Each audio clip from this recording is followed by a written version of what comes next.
What's up, everybody? Hope you all had a great day. Getting into this episode of GH. Are all the villains dying like the old school villains? Cause I'm like, well, damn, Helena gone, Faison's gone, and now Ryan. I'm like, well, good damn, y'all getting rid of all the good people. Shit. Um, I ain't mad at Mac for being the one to pull the trigger on Ryan ass. I'm not even mad about it. Mac got his revenge. I said, fuck that. He knocked you out, Mac. Get his ass because he was going to take you out. You know what I'm saying? So I ain't mad at Mac for pulling that trigger because he was damn sure going to take Mac out. If it wasn't for Heather and all them stopping him, Mac was about to be a corner. So I'm glad it was Mac that pulled the trigger. I would have been happier, though, if it was Felicia. I felt like Felicia deserved to pull that trigger on his ass. I'm happy Mac did it, don't get me wrong. But with all that history, I felt like Felicia should have been one to pop that ass. I'm just saying. Um, Mac tried to pretty much comfort Kevin because, at the end of the day, even though Ryan was a menace to society, that was still Kevin's brother. You know what I'm saying? And Felicia pointed that out. Like, as much as he raised hell and stuff like that, that was still Kevin's brother. And she knows that there's some sentimental stuff to that, So Mac pretty much told him, like, I ain't have a choice, But, Kevin, I think he was a bit sad that it finally came to an end, but then, that his brother's gone for good this time. I think there was a sadness there, but I think there was another bit of relief, to know that his brother is never going to be a problem again. He ain't got to worry about his brother impersonating him again or killing anybody, terrorizing people or the town again. He ain't got to worry about that no more. So I think that brought him some peace and comfort, and I'm happy that Felicia got there to see Ryan because she wanted to make sure he was dead for real. Like, she had to see him for herself because Ava came to the hospital and stuff and let her know, like, it's done. Ryan's gone. And I love that little, that little moment between Ava and Felicia and whatnot. That this dude that has terrorized them and caused so much hell in their lives is finally gone. It's like a surreal moment. And I know it is for Felicia. She's like, her tormentor is finally dead. So, of course, she had to see the body for herself. Kevin had to see the body for himself. But, Kevin was hoping that Ryan finally found peace in death. The peace that he couldn't, I guess, get while he was living. Or wouldn't, have while he was living. Because Ryan was delusional until to the bitter end. Like, he swore him and Ava were just alike. They were meant to be. Like, dude was nuts. Like, he was just all the way just batshit crazy. Dude was a bugaboo. I don't know if Ryan is really dead. I mean, we seen him get shot in the chest and they did zip him up in that body bag, but I'm like, I don't know. I mean, y'all killing off the good villains, the old school villains. I'm like, damn. Can we keep one or two? Like, shit, who's left? Because we gonna need some new villains at some point. I'm like, damn, y'all killing all the villains now. Well, we still got Heather. I don't see Heather going nowhere no time soon, honestly. Heather to me is like GH's Allison Perkins. Like, y'all remember Allison Perkins from One Life to Live? She was Mitch Lawrence's little number two. Her batshit crazy. Oh, I miss me some Allison Perkins. I miss her. Like, could you imagine her and Heather Weber running around at the same time just together? Oh my goodness. Allison Perkins was on a whole different level of crazy. I'm gonna tell y'all right now. I don't know if y'all remember the series finale of One Life to Live back in 2012 after Allison shot Vicky.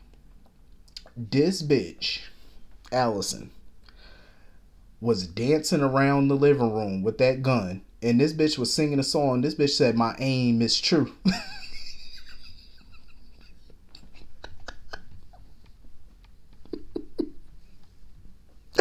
What I tell y'all, that scene lives rent free in my head. I swear, because every now and then I find myself just busting out and saying, "My aim is true." That bitch is crazy. Oh, I miss me some Allison Perkins. Oh my goodness, that hoe was crazy. Speaking of crazy, Heather fucking Weber. Oh my lord, I can't believe I found myself as evil as Esme is. I found myself sympathizing for that girl today. I really did. I found myself having a little sympathy for her because I said all this information she getting. First, she find out Nicholas is the baby daddy. Then she find out Ryan her daddy again because the amnesia, you know. Then she find out Heather Weber her mama. Oh my God! I'm surprised her head ain't exploding at this moment because she made it abundantly clear to Laura and them because she going into labor, and Kevin was like, "Yo, this baby coming." Um, she made it abundantly clear she did not want Heather Weber there with her when she gave birth. She didn't want Heather nowhere around that baby. And Heather, you know, Laura told Detective Bennett or whatever, she was like, take her the hell out of here, bring her to the mainland, because he was waiting for the launch to come back because they had took Felicia and Austin and all them to the mainland. Um, Heather talking about, oh, I got a right to be here. I got, like just yelling all type of shit on her way out. I'm like, girl, you send her ass back to the loony bin. She need a high maximum security facility. She need to be in a maximum prison. Like y'all can't run the risk of her getting free again. You just cannot. Like the heifer is crazy. Um so of course, you know, she get on the pier or whatever and start shouting that, you know, Esme's in prison. She told Spencer that as far as the Hook killings was going, Spencer was supposed to be the next victim. I said, oh, you was gonna kill his ass? Well, Spencer, you dodged a bullet there, sir. You were gonna get hooked next. Um, so because you know Alexis had told Trina and Spencer that Heather was the mother. That Heather was the mother, Ryan is her dad, all that type of stuff. She was trying to, you know, clue them in on this thing. And, you know, Spencer had told Trina to go with Ava to the hospital because he needed to get to Windermere to go see about this baby. You know, and he pretty much begged Jordan to let him, you know, go to Windermere. He knows it's a crime scene, but he said, I need to go. Like, I need to check on this kid. So she allowed it. You know, she allowed him to go and whatnot. And Esme had the baby. It was a boy. Um, you know, Laura told Spencer about it, so Spencer went to go check in on them. And you know, Esme was like, "I'm not the same person that everybody that I was." You know what I'm saying? Like everybody think I was or think I am. I'm not that person. And she was like, you know, she's gonna protect that child. I believe this version of Esme is gonna protect the baby, but when that memory comes back, I'm pretty sure, like, once she fully gets her memory back, I'm pretty sure she probably gonna lie. She probably gonna walk around and act like she still got memory loss and try to milk that shit for everything it's worth to try to get out these charges. I wouldn't put it past her to do it. Um. So anyway, moving on from that, Felicia was asking Austin all these questions about why he was at Windermere, because she was like, "You were at Windermere pretty late." And he was like, oh, well, Ava's my patient. I was just checking on her, whatever. And that seemed odd to Felicia because she was like, why would a doctor make a house visit that late at night to check on a patient? You know, just to check. Like, you could have called. You know what I'm saying? So that was kind of odd to her. But luckily for Austin, he didn't have to answer any further questions because Finn walked in there. I said, boy, you are lucky because we know how Felicia roll. When she gets it into her brain, she goes into detective mode. So she was gonna ask questions until she get to the bottom of it. Because for some people, it's like it's hard to let things go when something don't sound right to you. You know, something don't sound right, you latch on till you find out why it doesn't sound right. You got to find that missing piece, and that's what Felicia was trying to do. And I don't know if she gonna let it go or not. You know what I'm saying? Because Ava's walking a fine line right now. You know what I mean, with this Nicholas business. I don't feel like Nicholas is still gonna be in that room. I don't think he is. I think he either regained consciousness and moved himself, or somebody moved him. You know what I'm saying? But I don't think he's still gonna be there. So Ava gonna have a bigger problem on her hands. Cause Trina was basically telling her like, "Oh, you should go find Nicholas or whatever," and she was like, "No, I'm good." Like, she was like, "Ain't nothing Nicholas could do for me now." So I'm like, "Girl, you got bigger problems on your hand, boo. You might want to go find that out. Go do damage control at this point." I'm just saying. Um, she tried to get in the Austin room, but her access was denied. Um, so anyway, moving on from that, finally Liz told Scott everything that was going down at Windermere between her and Nicholas and Esme. Scott was like, "Are you fucking crazy?" He was like, "How the hell you allow yourself to get sucked into Nicholas's drama?" she's worried about going to prison right now. She wants to know if Scott could work out a deal with the DA's office. And, Scott told her, he was like, listen, I'm not making you no promises. He was like, the best I could do is, defend you to the best of my ability and try to work something out. But I can't guarantee you that you ain't going to spend some time up in there or nothing. And I agree, because, it's only but so much. With Nicholas being gone and, like, she should have did all this a long time ago, or better yet, not had got involved in the first place. Because now she just made Scott's job 100 times more difficult. Because now he got to figure out how to get you out of this mess without jail time. And that's going to be tough to do. You know what I'm saying? But I am glad that she finally told him, and she's finally trying to get a strategy going to get out of this mess, because she's going to need it. Like, for the sake of them boys, she going to need it. So anyway, moving on from that. I wasn't surprised by Taggart's response to Portia, because Portia was totally, she thought he was going to do this. She was, awaiting him to yell at her. That's what she was waiting for. She definitely had that expectation that he was going to scream and holler at her and, give it to her or whatever, but he didn't.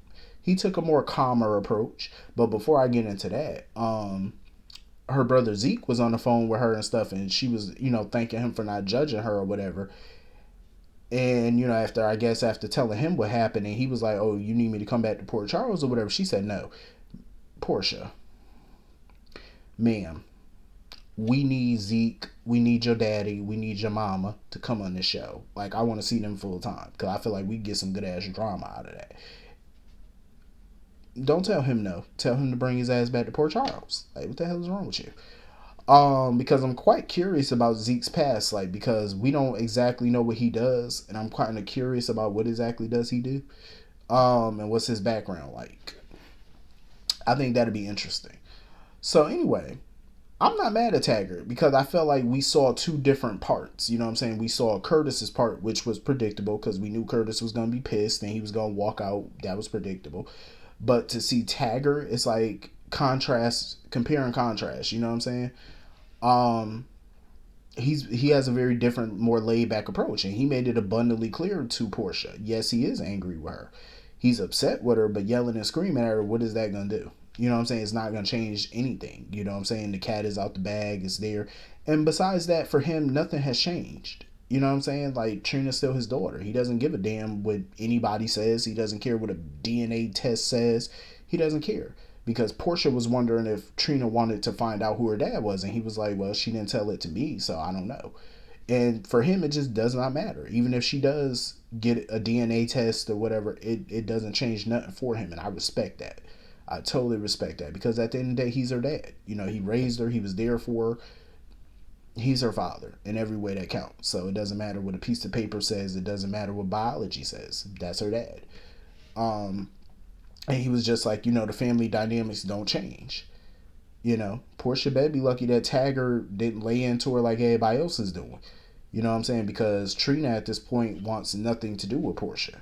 And that's what Portia's afraid of, that Trina's never going to forgive her for this.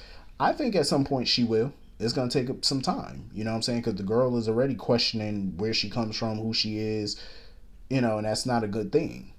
So it's still very, early right now. So Portia just need to give her a little bit of space and let her, process all of this and figure it out, and then after maybe a few weeks or so, try to reach out, maybe after a week or so, just give her a little bit of space, let her figure it out. So anyway, that was pretty much the whole episode. Hit the comment section, let me know what you all thought, and I will see you all later. Peace.